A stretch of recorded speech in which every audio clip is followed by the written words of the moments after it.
नमस्कार, घर की रसोई में आपका स्वागत है। आज हम मकई के पकोड़े बनाएंगे।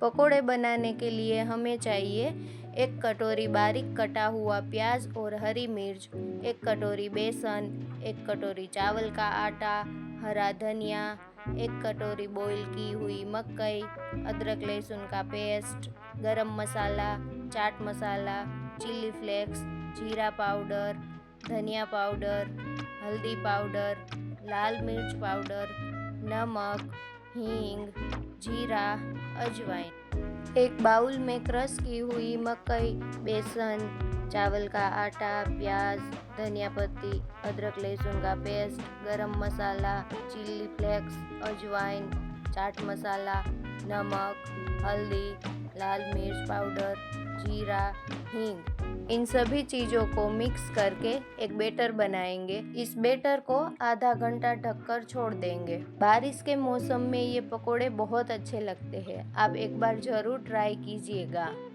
कढ़ाई में तेल गरम करेंगे और छोटे छोटे पकोड़े बनाएंगे। पकोड़े को क्रिस्पी ब्राउन होने तक धीमी आंच पे फ्राई करेंगे। गर्मा गर्म पकोड़े तैयार है। चटनी और सॉस के साथ एंजॉय कीजिए।